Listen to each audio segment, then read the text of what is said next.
ഇന്നലെ ജയിലിൽ ജിൻഡോയ്ക്കെതിരെ ജാസ്മിൻ ഭയങ്കര നാടകമൊക്കെ നടത്തി.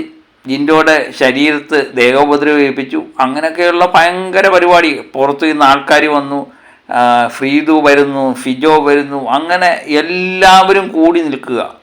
കൂടി നിന്ന് മാസായപ്പം ജിൻഡോ എന്താ ചെയ്തതെന്ന് കണ്ടോ?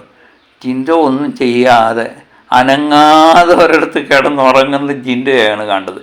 എനിക്ക് തോന്നുന്നു മറ്റു മത്സരാർത്ഥികളെയും ജാസ്മിനെ ഏറ്റവും കൂടുതൽ ഈ വീണ്ടും പ്രൊവോക്കാകാനുള്ള സാധ്യത ഉണ്ടാക്കിയത് ഈ ഉറക്കമാണ്.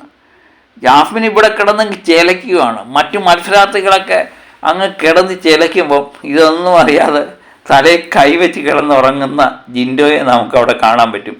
എനിക്ക് തോന്നുന്നില്ല ഇതിലും നല്ലൊരു മറുപടി ജാസ്മിനും മറ്റു മത്സരാർത്ഥികൾക്കും കൊടുക്കാൻ പറ്റിയതാണ് എന്നെനിക്ക് തോന്നുന്നില്ല.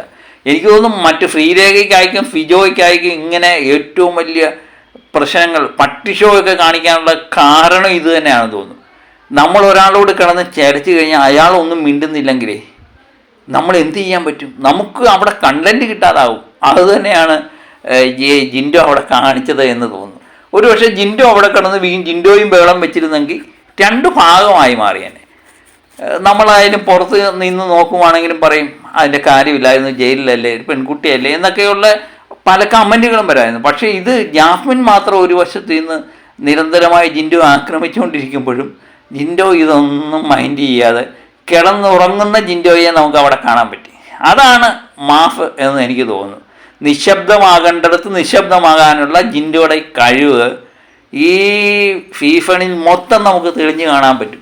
കണ്ടോ, മറ്റു മത്സരാർത്ഥികളെല്ലാം എന്തോ ജിൻഡോ എന്ത് ചെയ്യുന്നു, ജിൻഡോ എന്ത് പറയുന്നു എന്ന് അറിയാൻ വേണ്ടി ഇങ്ങനെ ആകാംക്ഷയോടെ കാത്തിരിക്കുക. ജിൻഡോയ്ക്ക് അറിയാം ഇത് പുറത്ത് കൃത്യമായിട്ട് പോകും, എൻ്റെ സ്റ്റാൻഡ് വിജയിക്കും എന്ന് ജിൻഡോയ്ക്ക് കൃത്യമായിട്ടറിയാം.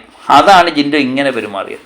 അല്ലാതെ അവിടെ കിടന്ന് കുറച്ച് പട്ടി ഷോ എന്നും കാണിച്ചിട്ട് ഫിജോയെ പോലെ പട്ടി ഷോ എന്നും കാണിച്ചിട്ട് കാര്യമില്ലെന്ന് ജിൻഡോയ്ക്ക് വ്യക്തമായിട്ടറിയാം. അതുതന്നെയാണ് അവിടെ നടന്നത്. പക്ഷേ ജാസ്മിൻ്റെ കയ്യിൽ നിന്ന് കാര്യങ്ങളെല്ലാം പിടിവിട്ടു പോയേ എന്ന് ജാസ്മിന് പിന്നെ മനസ്സിലായി. അതിനുവേണ്ടിയാണ് പിന്നെ സിഗരറ്റിൻ്റെ കാര്യമൊക്കെ എടുത്ത് അതൊരു വീണ്ടും ഒരു വിഷയമാക്കാൻ വേണ്ടി ശ്രമിച്ചത്. പക്ഷേ അതൊന്നും പുറത്തേശില്ല എന്ന് ജിൻഡോയ്ക്ക് നന്നായി അറിയാം. കൂടി വന്നാൽ ലാലേട്ടൻ ചോദിക്കുമായിരിക്കാം, ജയിലിൽ കിടക്കുമ്പോൾ സിഗരറ്റ് വലിക്കാൻ പാടുണ്ടോ ജിൻഡോ എന്ന് ചോദിക്കും. ജിൻഡോ ഏതെങ്കിലും രീതിയിലൊരു മറുപടി പറയും. അത് ലാലേട്ടനും മനസ്സിലാവത്തില്ല, നമുക്കും മനസ്സിലാവത്തില്ല. ലാലേട്ടൻ ചിരിച്ചങ്ങ് കാണുള്ളൂ, അത്രേ സംഭവിക്കത്തുള്ളൂ എന്ന് ജിൻഡോയ്ക്ക് വ്യക്തമായിട്ടറിയാം. അതുതന്നെയാണ് ഇന്നലെ അവിടെ നടന്നത്. എന്നാലും ഇജ്ജാതി ഒരു മനുഷ്യൻ നമിച്ചു കുട്ടാ നമിച്ചു.